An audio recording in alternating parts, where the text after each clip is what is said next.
Hello, my dear friends. Welcome to my channel Sleepy History. Before we begin tonight's story, please tell me in the comments, where are you watching from?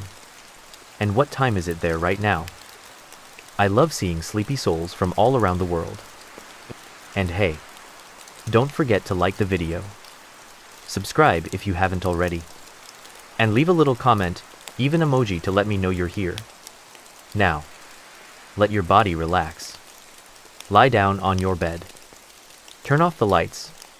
Close your eyes. Take a slow, deep breath in, and gently let it out. Let go of the day. Let go of all thoughts. Just be here with me in this quiet moment.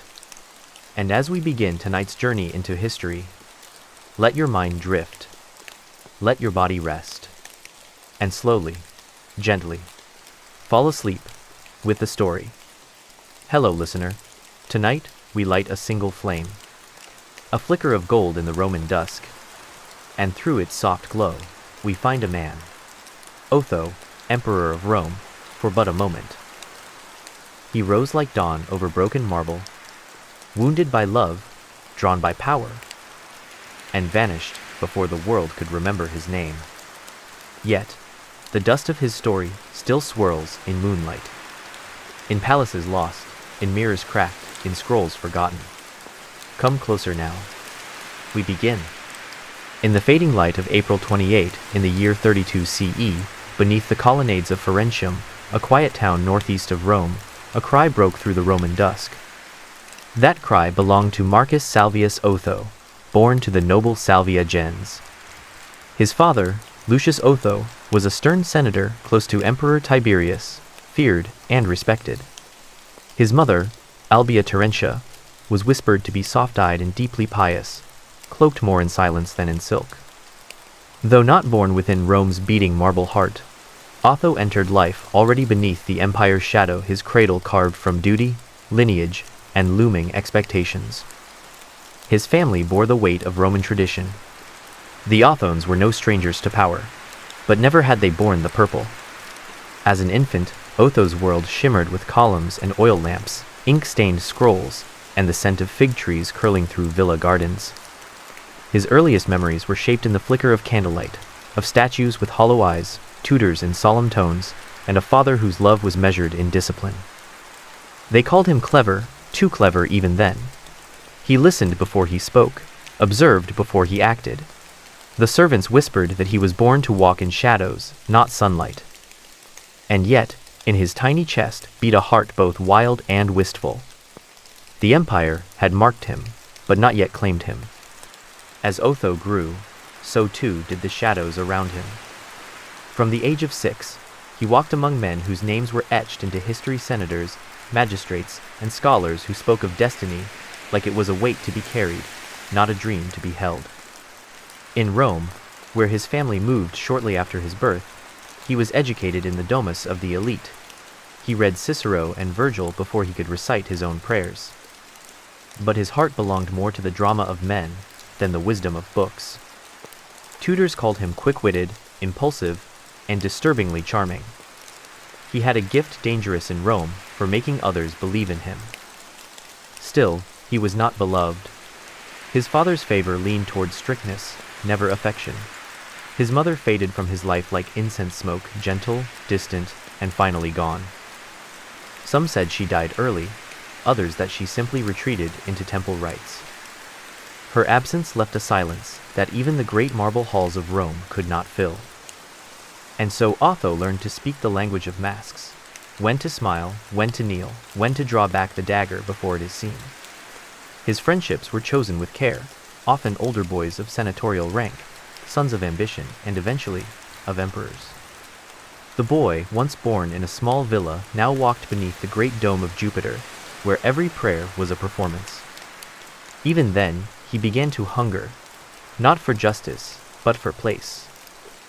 In the final years of his childhood, Otho became more observer than participant.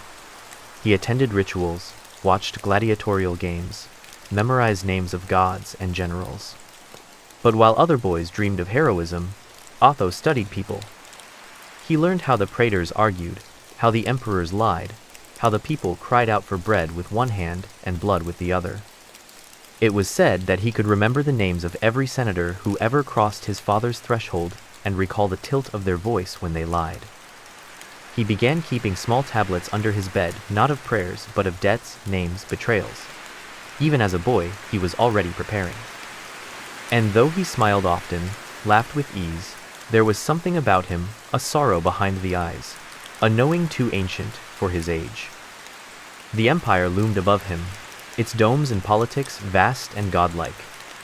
And still, somewhere inside, the boy from Ferentium whispered, "I will not bow forever. I was born to stand." By the time Otho reached 16, his name was already whispered in the marble corridors of power, not for what he'd done, but for how he carried himself. He had grown handsome in that Roman way, dark curls, delicate features, and an elegance that lingered even in silence. He was clever, too clever, some muttered, and charming in a way that disarmed even the most guarded. Rome was a city that feasted on beauty and burned those who wore it too well. But Otho learned not to fear fire, only to wear it carefully. He studied rhetoric in the schools of the Palatine, debated in the halls of noble homes, and walked with the sons of generals.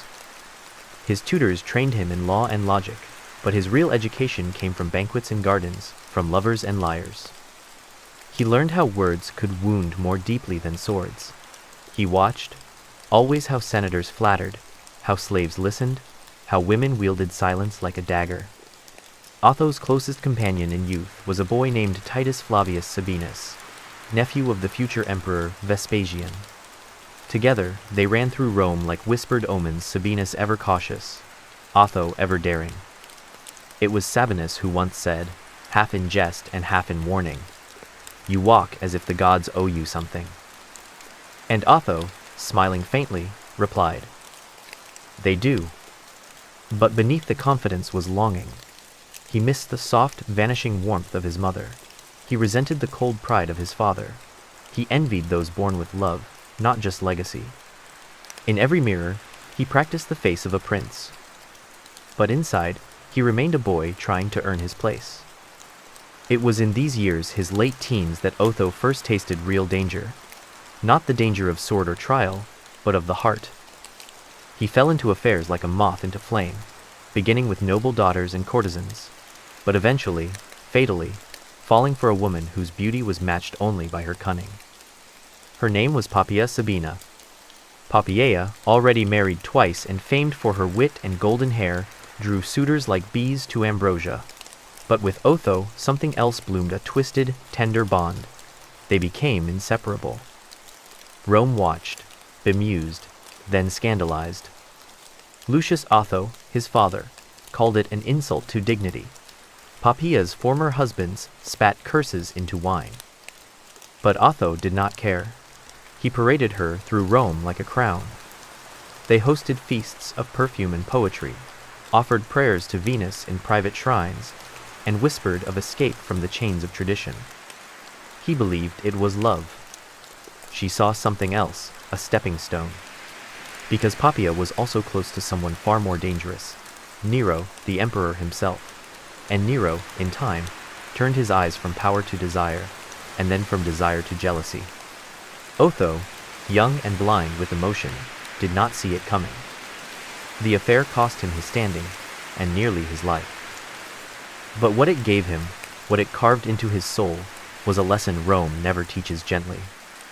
Even love, in this world, is war. When Nero claimed Poppaea for himself, it was not with swords but with decree. Otho was banished to Lusitania, a remote province far from the golden domes of Rome. It was exile, but not execution. A subtle mercy from Nero, or a crueler punishment to live, forgotten. At first, the silence of exile crushed him. No festivals, no feasts, no whispers of his name. He wandered the cliffs above the Atlantic, watched waves crash into stone, and remembered everything he had lost. But slowly, change stirred in him. Otho, once a creature of passion, began to shape himself into a man of patience. He governed Lusitania not with greed, but grace. He studied its people, its law, its soil. He restored temples, quieted unrest, and began writing to Rome again carefully, respectfully, but never weakly. He wore his disgrace like armor, and when others forgot him, he did not forget himself. The boy who once wore masks began to forge a real face. And in the long years of quiet, Otho learned the final lesson of youth. To wait is not to surrender. It is to prepare. Even in Lusitania, even with the scent of foreign soil and the passing of lonely years, Otho could never quite free himself from the ghost of Poppaea Sabina. Her image lingered, like incense on his soul. He remembered her laughter in marble gardens, her golden hair beneath torchlight, the taste of figs from her fingers. But most of all, he remembered her leaving. Not with words, but with silence. And yet, even as Nero married her, even as she bore the emperor's child and stood as Augusta of the empire, Otho still burned. For years, he held no other close. He refused marriage offers from Roman nobles and Iberian princesses alike. He preferred the quiet, the memory, the wound. But love, in Rome, was never merely personal. It was always political. And as Otho began to rebuild his name through wise governance and calm leadership in Lusitania, whispers from Rome began again not of scandal, but of strategy. He was still of noble blood, he still had ambition. And now, he had time and patience, things Rome did not expect of him. A marriage, they said, would restore his dignity.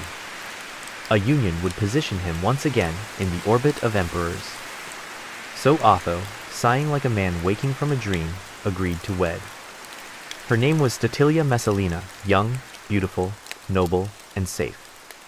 The niece of a consul, a woman with pedigree and poise. But love? Love was not invited to the wedding. As the marriage settled into ritual, Otho's heart drifted into other gardens. He was not cruel, he did not shame Statilia, but he did not love her, and in time, she learned not to expect it. She remained dutiful, graceful, silent. Perhaps she loved him in her way. Perhaps she, too, had loved someone else long ago. Rome, ever hungry for drama, filled the void with rumor. Otho was seen in the company of dancers and philosophers, poets and widows. He was rumored to have seduced a Vestal virgin, a crime punishable by death, had it been true. He was said to host midnight feasts where senators drank honeyed wine and whispered of the stars. Yet within these rumors was something darker. The growing truth that Otho's charm hid something broken.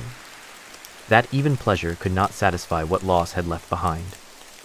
And so he wandered from bed to bath, from laughter to tears, never quite whole. Statilia watched from her atrium balcony, wrapped in her quiet, as Rome turned her husband into myth and mirror. They bore no children. Some say it was choice, others, fate. But Otho would never leave a bloodline behind, only echoes. In the final years before fate called Otho back to Rome, his marriage faded not into scandal, but silence. He and Statilia became like twin statues in a forgotten garden, standing near, but never reaching. They dined together when duty required, spoke gently when words were needed, but lived apart in all that mattered. Yet in that distance, there was a kind of peace. She did not betray him, he did not disgrace her. When Otho was summoned to Rome to confront the chaos after Nero's death, when fate spun its bloody wheel and made him emperor for a flickering moment, Statilia did not follow. She remained behind, her silence now sacred. And when, in the final moments of his life, Otho wrote farewell letters to his few trusted friends, he wrote to her, too, just 7 words. You were kinder than I deserved. Forgive me. She never remarried. She never spoke publicly of him again. She became a quiet shadow in the Senate records. But perhaps she wept, once, when no one saw. For not all love ends in fire. Some simply fade into the quiet kindness that neither history nor Rome ever fully remembers. When the winds of change swept Rome in the year 68 CE, they came not with diplomacy, but with fire and broken idols. Nero, the artist tyrant, had fallen. His name cursed in temples, his statues torn from marble halls. And in his place, chaos, a vacuum, the heavy silence of a Rome without an emperor. From Lusitania, Otho watched it all unfold. He had governed the distant province for over a decade. Not with flamboyance, not with cruelty, but with calm, measured presence. He was no longer the scandalous youth who had loved Papia. He was older now, and the years had smoothed his sharpest edges. But inside, something stirred. He had tasted the edge of greatness once and lost it. Now, Rome itself was calling again. In the Senate, Galba, ancient, cold, and stern, was named successor. An emperor by appointment, not by love. And Otho? Otho supported him. At first. He returned to Rome and greeted Galba with reverence. He offered his wealth, his loyalty, even whispered dreams of marriage to Galba's daughter. For a time, it seemed Otho might become heir. A natural transition, experienced, respected, familiar. But power, in Rome, was never generous. Galba distrusted charm. He feared popularity. And above all, he feared rivals. He chose another, Lucius Calpurnius Piso. A boy, barely tested, barely known. Otho was cast aside once more. But this time, he did not accept it. What Galba had forgotten was the army. For in Rome, emperors did not rise on Senate decrees alone. They rose on the shields and swords of soldiers. And Otho?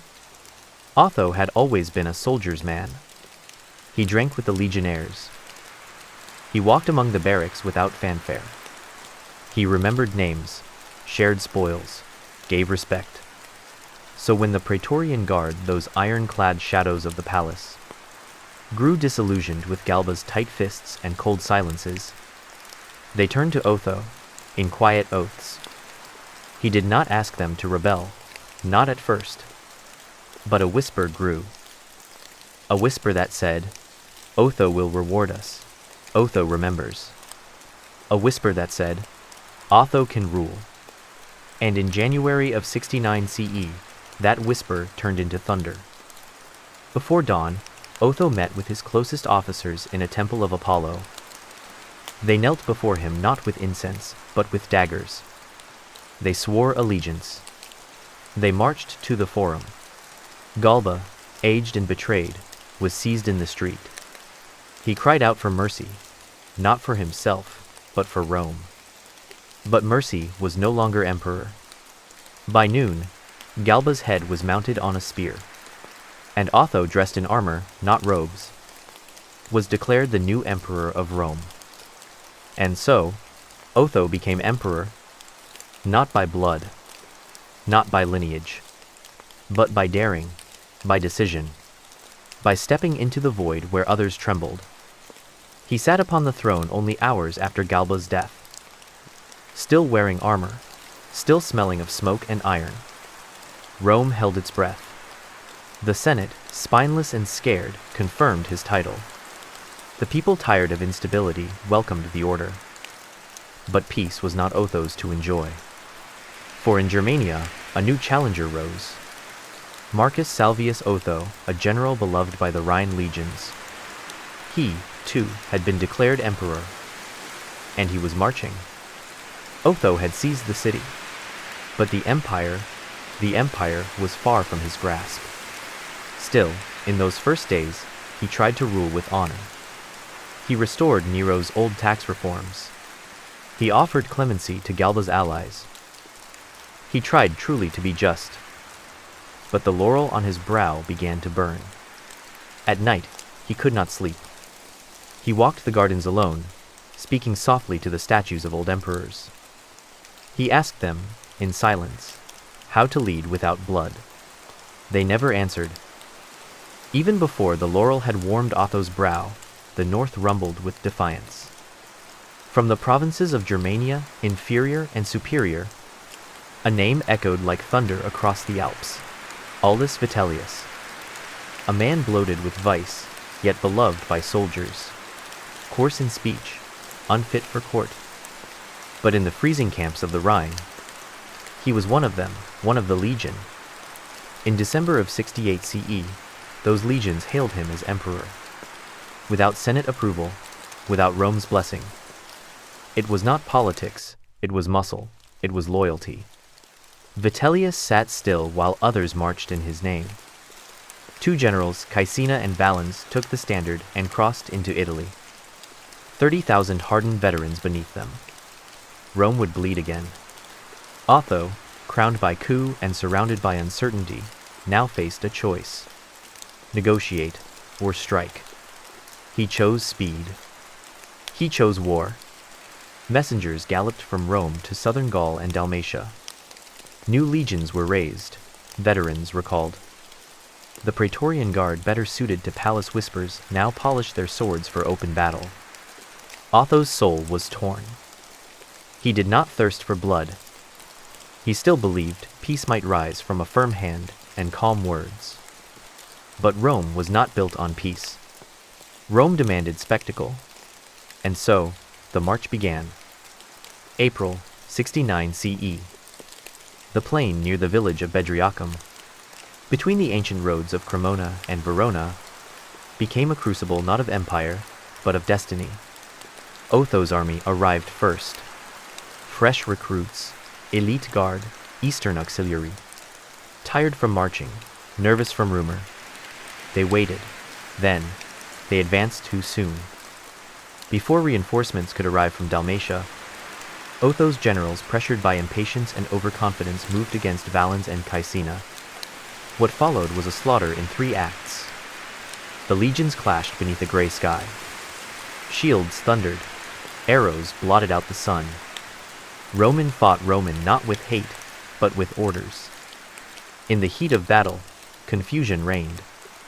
Units mistook allies for enemies. A banner fell, morale with it. Otho's lines broke by twilight. And yet, the enemy did not pursue. They had won, but barely. Blood soaked the fields, both sides weeping for comrades. In a tent not far from the carnage, Otho read the news with a still face. He was not broken, but he understood. To continue would mean more war. More Roman blood spilled by Roman hands. So, he chose to end it. On the evening of April 15, 69 CE, Otho summoned his closest friends and family. They gathered in a quiet garden near Brixellum, where nightingales sang softly and the war seemed far away. He thanked them. He smiled. He spoke of Rome, of peace, of how the empire was not worth tearing limb from limb. He would not drag the nation into civil war. He would not rule by fire. And so, he chose death. At dawn, he retired to his chamber. He wrote letters to his family, to the Senate, to the army. In one, he simply wrote, "It is far more just to perish one for many than many for one." Then, he lay upon his bed, took his dagger, and pressed it into his heart. They found him silent, peaceful, no struggle, no fear. He died as he had once dreamed to live, with dignity, honor, and the love of his people. When news spread, even his enemies wept. The people of Rome mourned. The soldiers wept openly. Many called him the noblest emperor they had known, because he had chosen Rome over himself. Otho reigned not for years, but for 40 whirlwind days. And yet in those brief weeks, Rome was not still. It was a city ablaze with decree, with strategy, with hope. From January 15 to April 16, 69 CE, he ruled not with iron, but intention. Immediately, Otho sought order. He paid the Praetorian Guard handsomely, knowing their loyalty was the throne's first and last defense. He secured the Senate's loyalty not through fear, but through dialogue, restoring privileges, easing tensions. He sought, above all else, legitimacy. For though he had risen by rebellion, he now wished to lead by unity. From his marble chambers in the Palatium, he issued decrees to protect debtors, to stabilize grain shipments, and to restore discipline to the scattered legions. His dreams extended beyond survival. He dreamed of cities rebuilt, temples restored, and a Rome no longer carved by knives of civil war. Yet each day brought news from the north, of Vitellius' advance, of divided loyalty, of the thunder approaching Rome's gates. He met daily with generals and advisors, Suetonius Paulinus, Gaius Licinius Proculus, and others. Their war councils were long and tense. Yet even then, Otho was gracious. He honored birthdays, he remembered names. He addressed senators not as pawns, but as peers. In one letter he wrote, "I did not seize power for ambition. I seized it to end chaos." But chaos, it seemed, would not let him go. During his brief reign, Otho invoked not his predecessor Galba, nor Nero, but Augustus, the founder of peace. He re-established forgotten rites of the Ara Pacis, the altar of peace. He ordered that no statue of him be raised during his lifetime. No stone, he said, should be carved while blood still falls. He made offerings at the temple of Vesta. He walked on foot to the Capitoline Hill. He paid homage to Romulus, to the wolf, to the roots of Rome. In doing so, he stirred old loyalty, a yearning among citizens to believe, just once more, in virtue.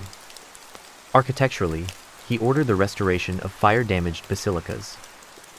He pledged funds to repair the aqueducts of Nerva, and began planning a temple to Mars Ultor, the Avenger, whose justice would heal the civil wound. Yet time was not his ally. Every reform, every letter sent, every prayer offered beneath a sacred arch, was shadowed by the march of Vitellius. His men trained daily in the field of Mars. Veterans were granted land titles in Latium. And still, he feared it would not be enough.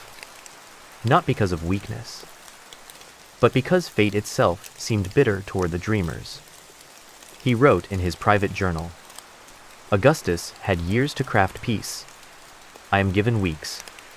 Still, he did not falter. He ruled each day as if it were eternal. History remembers Otho not for what he did, but for what he tried to do. There were no grand victories, no sprawling campaigns, no marble arches bearing his name. But had he ruled longer, Rome might have known another golden age. One where rulers were chosen for mercy, not bloodline. Where wars were ended before they began. Where the emperor walked beside the people. In his 40 days, he laid a foundation few noticed. Stability after chaos. Honor after betrayal. His vision was simple, but revolutionary. Rome ruled not by fear, but by dignity. He might have built more aqueducts. He might have raised temples to learning, not just gods. He might have written laws that lasted centuries. But history is cruel to brief candles. It remembers the tyrants and the conquerors, rarely the peacemakers. Yet in whispered corners of Rome, elders spoke of him long after. That was the emperor who died for us, they'd say. Not for power, not for gold, but for peace. And that is why we remember him. The marble throne was polished, the laurel circlet placed. The Senate applauded, the guard saluted. But beneath Otho's sandals, the earth cracked. He knew it. For Rome in 69 CE was not an empire at peace, but a crumbling arena of desperate loyalties. Otho's ascension had not come by peaceful succession. He had conspired, bribed, seized. And though the act had ended Galba, it had not ended the unrest. Every corridor of the Palatium held voices that once pledged fealty to Galba, or Nero, or even Vitellius marching ever closer. He walked among statues that judged him. Even within the Praetorian Guard, there were factions, some loyal to his coin, others to their own ambitions. Marcus Salvius Otto, though named emperor by acclaim, ruled a palace of strangers. Spies were everywhere. Letters vanished from messengers' hands. Bribes passed silently in silk-wrapped scrolls. Even Otho's steward, Flavius Sabinus, was suspected of feeding whispers to the Senate. And the Senate? It was a stage of masked smiles and hollow praise. Old men who feared him for Nero's shadow, younger ones who admired his fashion and fire, but few who truly followed him. He hosted private banquets, not to dine, but to listen. He watched who sat near whom, who filled whose cup, who left early.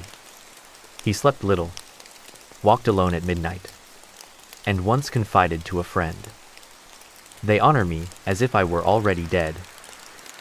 As the drums of Vitellius grew louder in the north, Otho's greatest enemy remained unseen: time and doubt. Each hour, more soldiers deserted. Each messenger brought darker news. And within Rome, the Senate's silence grew colder. Vitellius had sent agents into the capital. Their gold bought voices. Their promises bought swords. Even among Otho's own circle, he began to suspect dissent. His general, Suetonius Paulinus, a man of honor and caution, urged delay, strategy, waiting. "Let Vitellius tire himself," Paulinus advised. "Let him stretch his line thin. You have the city." But Otho saw more than maps. He saw senators whose patience faded. He saw citizens who feared another siege. He saw enemies gathering in silence. To act was dangerous. To wait was worse. He accused no one openly, but withdrew further into solitude. His nights became long and hollow. He wrote letters in the flicker of oil lamps, sending messages not just to allies, but to his own heart. In one lost letter, later found in the villa of Livia, he wrote, "They call me emperor, but I feel only a sentinel, watching the empire bleed from within, unable to stop the knives that come not from shadows, but from smiles." Even his dreams were haunted. He saw Galba, headless, walking the forum. He saw Nero laughing beneath the golden dome. He saw himself, forgotten, alone. The marble of the Palatium grew cold. By March, Otho knew. Vitellius could not be ignored. The empire would not wait, and his crown already slipping could only be saved by blood. Yet, before marching north, he made one last attempt. He sent envoys to Vitellius, letters of peace, promises of shared rule. An offer: split the empire, spare the city. But the reply never came. Or if it did, it came in the boots of soldiers crossing the Alps. With heavy heart, Otho prepared his departure. He gave his will to his freedman, Onomastus. He divided his estate among veterans. He embraced his sister, Titinia, for what would be the last time. "Tell them I did not desire war," he said, "but I would not let Rome be torn further." On March 14, he left the Palatium. The citizens wept, not for a tyrant, but for a man they barely knew yet trusted. He rode north with 20,000 men, not just to face Vitellius, but to protect what peace he had dreamed. And behind him, in the halls of marble and the whispers of senators, the throne sat again, alone, waiting. There are emperors who build walls. There are emperors who break them. And then there was Otho, who, for a brief golden moment, stood between. He did not rule for long, barely 3 moons in spring. But in those weeks, he moved like a man racing time, determined to mend what had shattered. Though blood had placed him on the throne, he did not raise the axe again. He preserved the magistracies, respected the Senate, restored honors to the old patrician families. He allowed even Galba's allies to live, so long as they pledged loyalty to Rome. The people expected vengeance. They received dignity. Otho repealed Nero's most hated taxes, cleansed the treasury of corrupt contracts, and personally met with veterans. Not with pomp, but with wine and ear. He often walked through the forum at dusk, listening to merchants, watching the street plays, even speaking softly with freed slaves. "If I cannot lift the empire, I can at least let her breathe again," he once whispered to his friend Lucius Quintilius Varus. There was no time for architecture, no marble arches with his name. But his reforms lingered. Paper laws, scribbled in haste, enacted in sincerity.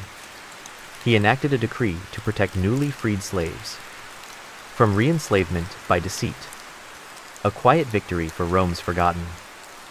He also began plans for a state fund to supply grain during drought years, a vision that would later be credited to Vespasian, though the scroll bore Otho's signature. His nights were filled with planning, maps, reforms, letters, hope. He even drafted a charter for restoring balance between Senate and Emperor, a vision never seen again. Otho could have claimed all. He had the loyalty of the Praetorian Guard. He had the Senate's reluctant nod. He had Rome's favor, but he also had insight. Rare among rulers. He saw what Galba failed to see, that cruelty consumes its master. And he saw what Nero never did, that joy cannot be taken, only shared. So he ruled not as a god, but as a man, not as a tyrant, but as a steward. He refused lavish festivals in his name, denied golden statues. When the people hailed him, Divus Otho, he replied, "No, let me first earn the title just." He reopened temples long shuttered under Nero's rule, returned land to towns stripped by imperial decree, even allowed mourning ceremonies for Galba, knowing full well it honored the man he replaced. He met with local leaders from Gaul and Hispania, promising protection, fair taxation, and Roman dignity. To the dismay of some generals, he began pardoning rebels, preferring their loyalty to their blood. He saw future in mercy, not might. Otho also commissioned a simple structure on the Aventine Hill, not a temple, but a hospice for injured soldiers. It was never completed, but the foundation remained, later expanded by Trajan, who credited a merciful forerunner. At night, Otho dined with freedmen, poets, soldiers. He played lyre softly on balconies overlooking the Tiber. He asked of others' dreams, rarely speaking of his own. But his dream was clear: a Rome that no longer wakes in fear. History, so often, records only iron, only conquest, only marble that outlasts memory. But Otho's brief reign left no grand basilica, no war trophies, no blood-stained trail, only a stillness, a brief, golden stillness. Between storms, he knew the limits of power, and in choosing restraint, he reshaped its very meaning. His letters would later inspire Marcus Aurelius. His hospice plans became models for future care. His decrees protecting freedmen were absorbed into Flavian law, and a quiet, anonymous poem found centuries later read, "The emperor who chose silence over pride planted flowers where others salted the earth." Even now, scholars debate his legacy.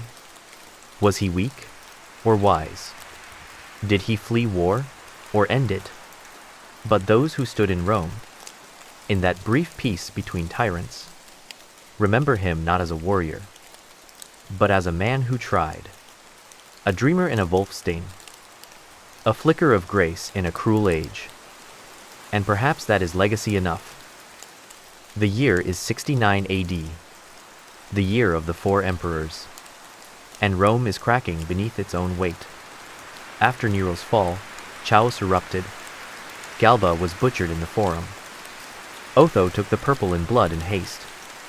And now, from the cold north, a new challenger marches, Vitellius, governor of Germania Inferior, heavy, hungry, commanding legions with old loyalties. As Otho sought peace, Vitellius read mercy as weakness. 2 emperors, 1 empire. In the Senate, debate turned to dread. Could Rome survive another civil war?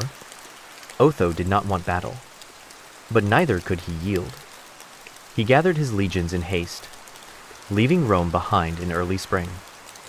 The plains of northern Italy would become the altar. At Bedriacum, the winds turned violent.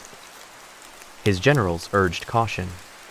His astrologers warned disaster. But time was not his to command. Otho rallied his soldiers with tears in his eyes, saying not that he would conquer, but that he would prevent greater ruin. If my blood can seal Rome's peace, then I shall spill it freely, he whispered to his half-brother, Titianus. And so, the Battle of Bedriacum began. Rome fought Rome. The screams of fellow citizens rang louder than any foreign war cry. The dead did not fall for glory, only confusion, only despair. Otho did not flee. The battle was lost. Otho's forces, brave but rushed, were crushed by the northern legions. Vitellius had won the sword, but not yet the city. Back in his camp at Brixellum, Otho stood beneath an olive tree and chose not to run. He could have rallied again. He had loyal legions in Illyricum. A had gold, ships, escape, but he also had the memory of Rome. And what war had already taken from her? He summoned his friends, his generals, his freedmen. They begged him to flee. He only smiled. Another battle would not be against enemies, but against Romans.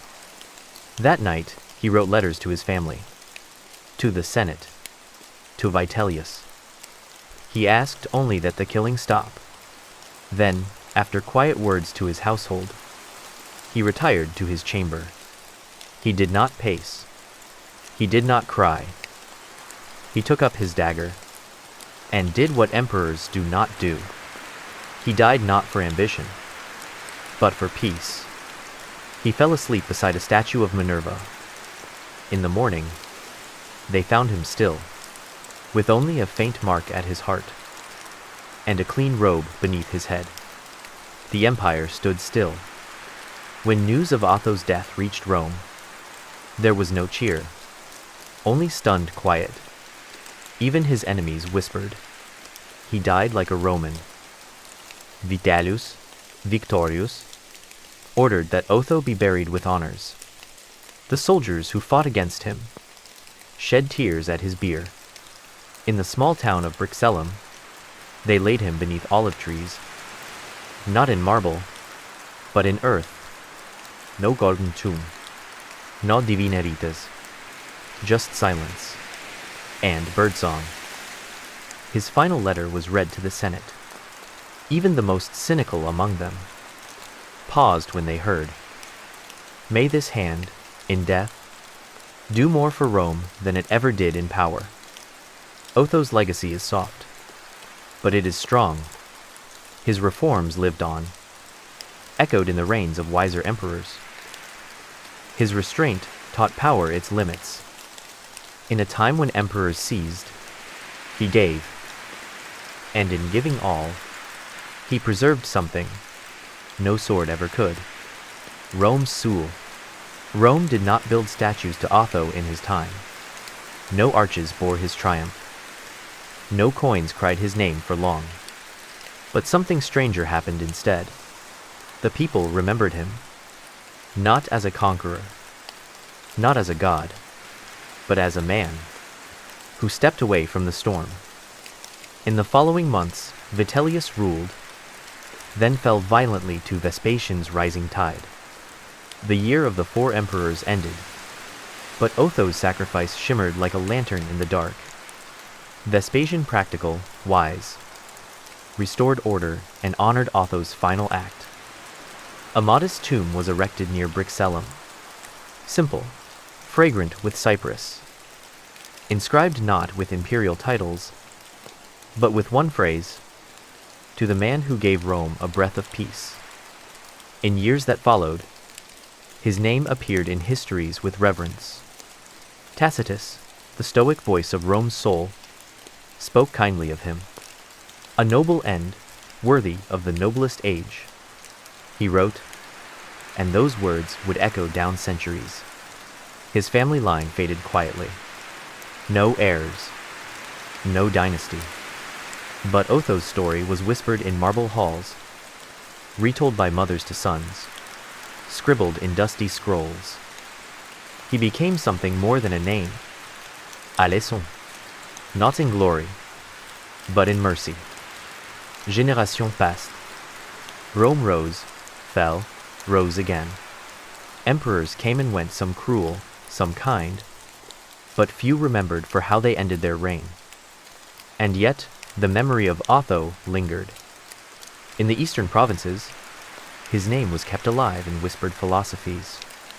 In Alexandria, scholars debated his choice. Was it nobility or surrender? Was it death or duty? In Gaul, frescoes were painted of a peaceful emperor, laying down his sword beneath olive branches. In the fading grandeur of Roman villas, his image hung on quiet walls, calm, unarmed, with the eyes of a man who saw too much, and still chose gentleness. The Church, in its early centuries, looked to Otho as an example of humility in power.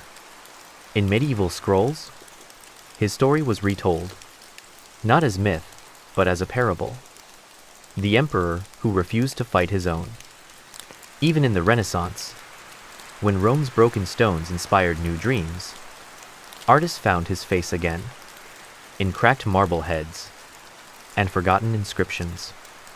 They carved him anew, not with laurel crowns or divine light, but as a man, thinking, feeling, human.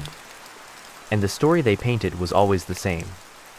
He held the empire in his hand, and chose to let it go. So here, in this last breath of story, we lay down Otho's name, not in thunder, but in stillness.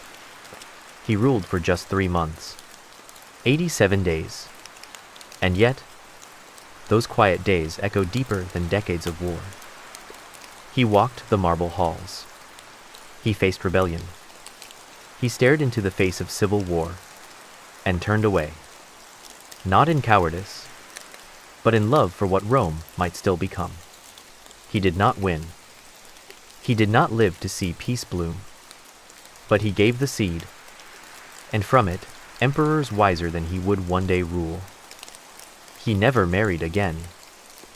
He left no sons, only silence. And in that silence, we find a lesson so soft it can be missed, but so strong it will outlast the ages. There is no greater power than the power to say, enough. So sleep now, traveler. Close your eyes, child of empire. Let the torches go dim. Let the echoes of Rome drift into the dark. And if one day you walk beneath olive trees and feel a breeze brush your cheek, it may be him, the emperor who chose peace. Sleep well. Let time carry you away.